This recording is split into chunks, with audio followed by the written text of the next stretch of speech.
"Your name is not on this lease." That was it. No raised voice, no dramatic pause. Just Cecile Fontaine Marsh standing in the doorway of the kitchen in her silk housecoat, holding a mug of green tea, saying those 7 words like she was reading off a grocery list. Tamsin didn't respond right away. She had learned a long time ago, in places that would make Cecile's manicured hands shake. That silence was not the same as weakness. She looked at the woman her father had married 14 months after her mother's funeral.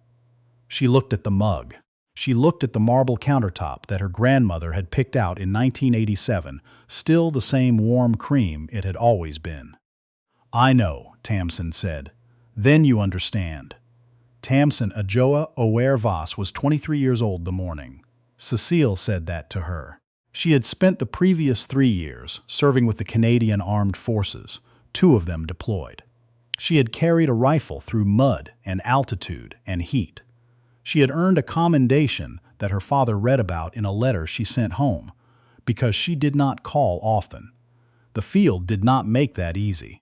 And when she came home, really came home, honorable discharge in hand, a small duffel bag, and the particular kind of stillness that lives in people who've been to places most people only see on the news.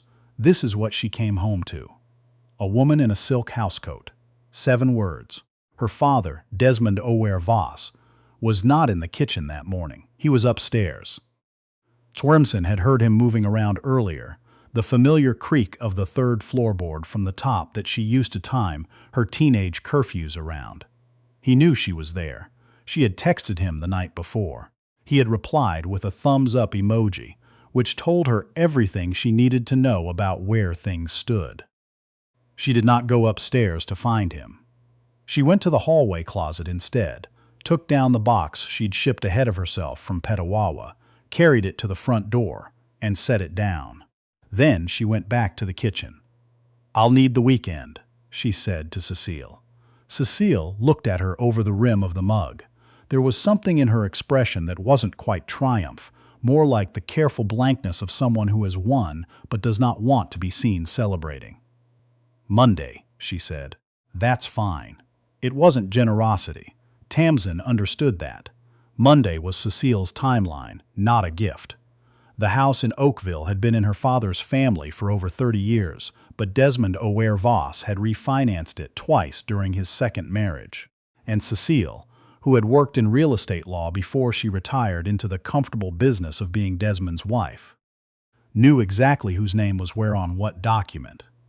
Tamsin had a brother. His name was Cody. He was 4 years younger, soft-spoken, studying landscape architecture at Ryerson, and he adored Cecile in the straightforward way of someone who cannot remember a time before her. He did not call Tamsin to warn her. Maybe he didn't know. Maybe he did. She still isn't sure, and she has stopped needing to be. She spent that weekend in her childhood bedroom, which Cecile had redecorated into something called a meditation room that contained a white linen chair, a salt lamp, and zero trace of the girl who had once lived there. Her old things were in a storage locker in Burlington. Her father had arranged that while she was deployed. She found out when she asked about her mother's jewelry box, and he said, very gently, that it was safe, it was in storage. Here was the address. Here was the code. She took one thing from the house before she left. There was a photograph in the upstairs hallway. Her parents on their 20th anniversary, standing in front of the falls at Niagara. Her mother laughing at something off camera, her father with his hand on the small of her back. Cecile had relocated it to the linen closet. Tamsin found it behind a stack of restoration hardware towels. She put it in her jacket pocket and walked out.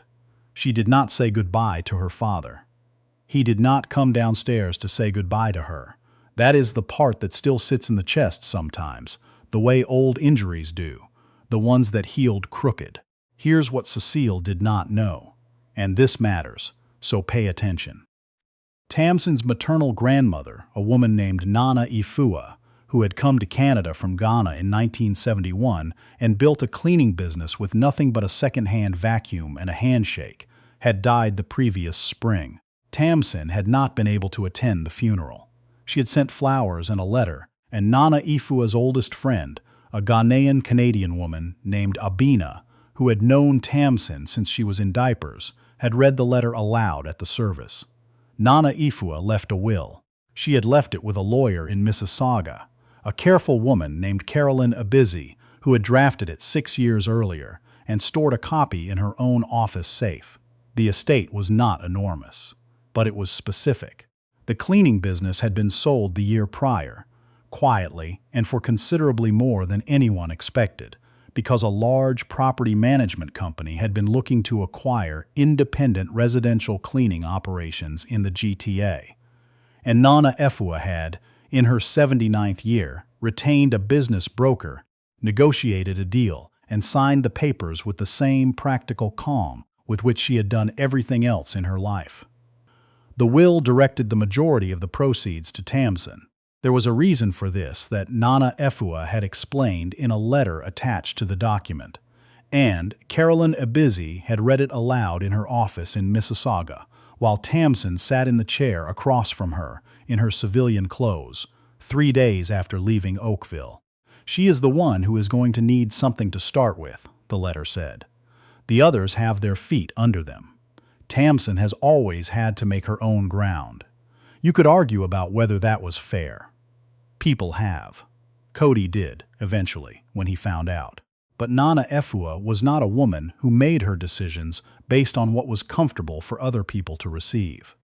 Tamsin did not cry in Carolyn Abizi's office. She waited until she was in the parking lot, sitting in the used Civic she'd bought that week. And then she cried for about 4 minutes. And then she drove to a Timmy's on Hurontario and sat there for another hour drinking a medium double-double and making a list. She was good at lists. The military does that to you. It turns chaos into columns. The list had 3 columns: what she had, what she needed, and what she was going to do. Column 1 was longer than she expected. She had the inheritance. She had her discharge benefits. She had her training, not just combat, but logistics, resource management, working under pressure without visible seams. She had a clean credit file, no debt, no dependents. She had time. Column 2 was practical, housing, income, a plan that did not require her father's house or her father's permission or Cecile Fontaine Marsh's goodwill. Column 3 she wrote in small, even letters, and then folded the paper and put it in the inner pocket of her jacket next to the photograph. She did not move back to Oakville. She moved to Hamilton. It was 2016. Hamilton was in the middle of something. Not quite gentrified, not quite what it had been, that particular liminal phase where a city is still affordable, but the coffee shops are starting to arrive. Tamsin found a 1-bedroom apartment on a street that had seen better decades, paid first and last, and spent the next year doing 3 things simultaneously: working as a security contractor for a company that handled corporate event logistics, taking courses at Mohawk in property management, and driving around Hamilton on weekends with a notepad, writing down addresses. She was not doing this casually. Her grandmother had taught her something without meaning to, just by example, the difference between earning money and building something. Nana Ifua had not retired on a cleaning income. She had retired on the value she had accumulated in the things she built. Tamsin had watched that her whole life without fully naming it. In the parking lot on Hurontario, she named it. She bought her first property in 2017, a duplex on Sanford Avenue, 2 units, the top one vacant, and in rough shape, the bottom occupied by a retired CN rail worker named Elliot, who paid his rent on the 1st of every month and kept the front walk shoveled without being asked. She spent 6 weekends repairing the upstairs unit herself. She'd done a construction tour with the forces, had learned more than the bare minimum, and rented it to a nursing student named Priya, who worked nights and was almost never home. She did not tell her father. She did not tell Cody. She told Abina, who was the only person in her life who had known both the before and the after, and who responded by bringing over a container of jollof rice and saying, "In Twe," something that translated roughly to "You are your grandmother's granddaughter. which was the best thing anyone said to her in those years. Here's the thing about building something quietly. No one bothers you. No one offers unsolicited opinions. No one compares what you're doing to what they expected. Tamsin had grown up in a house where her achievements were processed through Cecile's lens.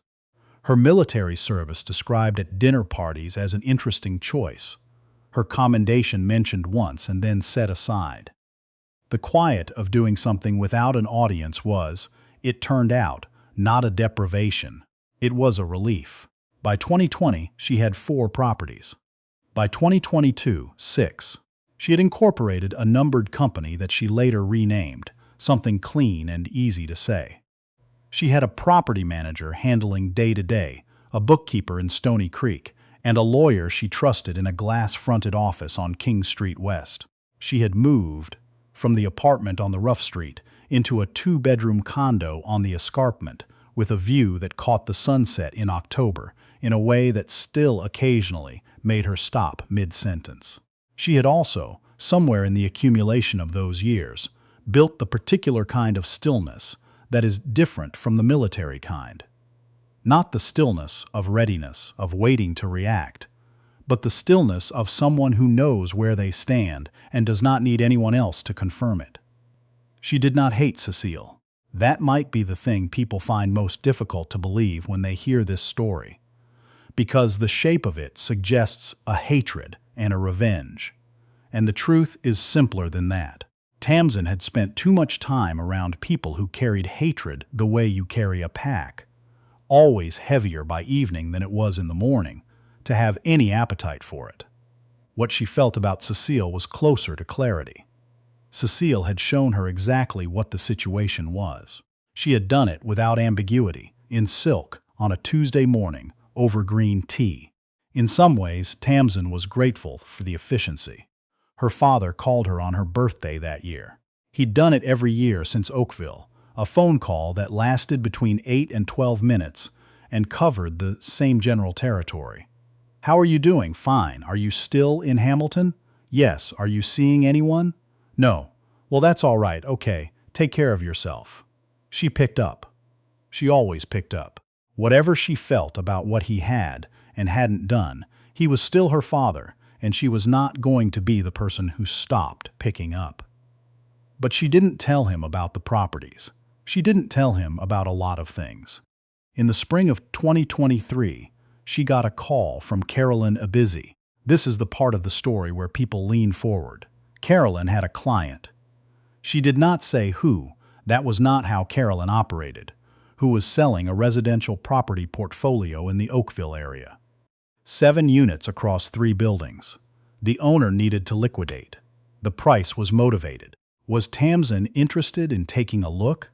Tamsin took a look. The portfolio included a single-family detached home on a quiet residential street in East Oakville. 4 bedrooms, finished basement, original kitchen, updated once, in the early 2000s, mature trees in the backyard, the kind of yard that took decades to arrive at. The owner, per the listing documents, was listed as Cecile Fontaine Marsh. Tamsin sat with that for a minute. Then she called Carolyn back. "What's the situation?" she asked. Carolyn, who had known Tamsin for 7 years and was not a woman who spoke around things, said, "Divorce." He kept the RSPs. She kept the house.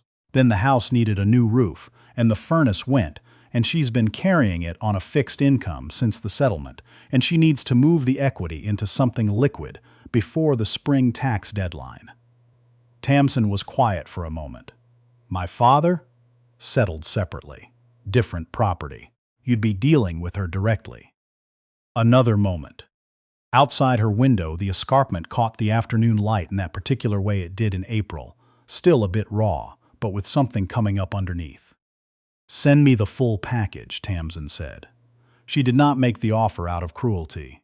She wants that to be clear, to herself as much as to anyone else, and she has thought about it enough times to be sure it's true. She made the offer because it was a sound investment.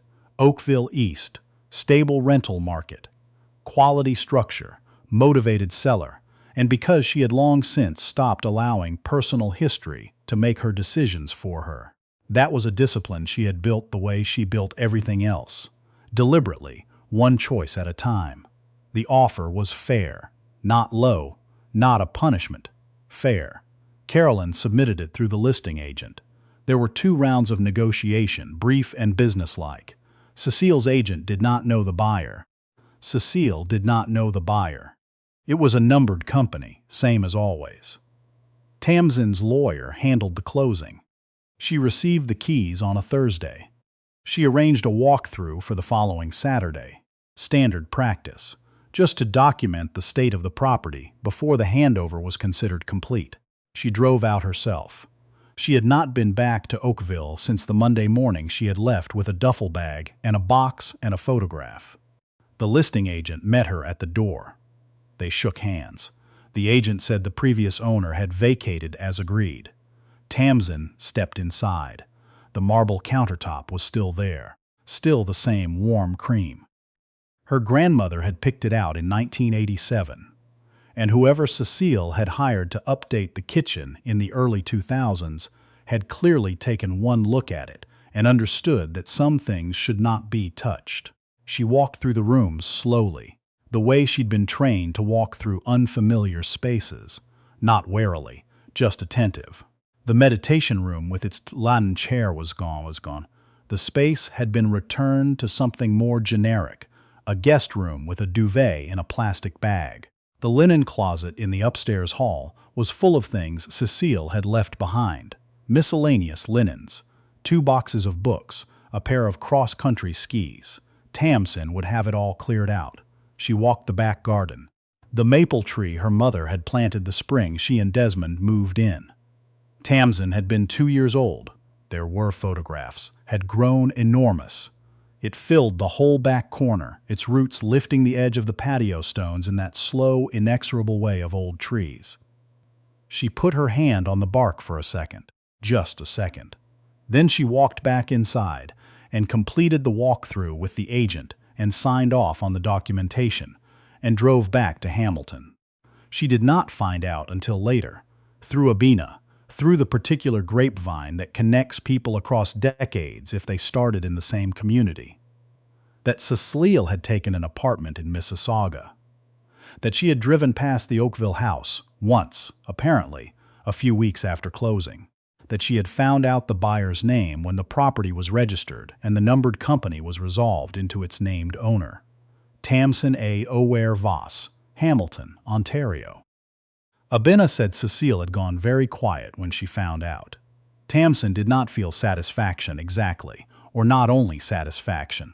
What she felt was something harder to name, the particular sensation of a door closing on a room you spent a long time trying to get out of. Not triumphant, just finished. Her father called her the following month. The phone call lasted 18 minutes, which was longer than usual. He said he'd heard, through Cody probably, that she'd done well for herself. He said it in the careful way of a man who knows he has left something undone and cannot find the words to address it directly. She let him say what he needed to say. Then she said, "I'm okay, Dad. I've been okay." That was true. It had taken longer than it should have, and it had required more than it should have. And she had done it without the softness of a home base, without the specific comfort of knowing someone was watching and pulling for her. But she had done it. The list she'd written in the Timmy's parking lot on Hurontario in 2013. Every column, every line, she had done it. Cody visited her in Hamilton that summer. She showed him the condo, the view from the balcony, the little espresso machine she'd bought herself the previous Christmas. He was quieter than usual. At some point he said, "I didn't know it was that bad for you. When you were home." She thought about how to answer that. "You were young," she said, "and you liked her. That wasn't your fault." He didn't say much after that, but he stayed for dinner. She made jollof rice from Abina's recipe, which she had been practicing, and had finally, mostly, gotten right. They sat at her kitchen table, and the evening came in off the escarpment, and it was, in the way of ordinary good things, enough. She keeps the photograph on the bookshelf in her living room. Her parents at Niagara Falls, her mother laughing, her father's hand on the small of her back, something off camera that made her mother that happy. On the back in her mother's handwriting, September 1989, almost 20 years, still the best decision. Some mornings she looks at it when she walks past. Some mornings she doesn't. Either way, she knows where it is.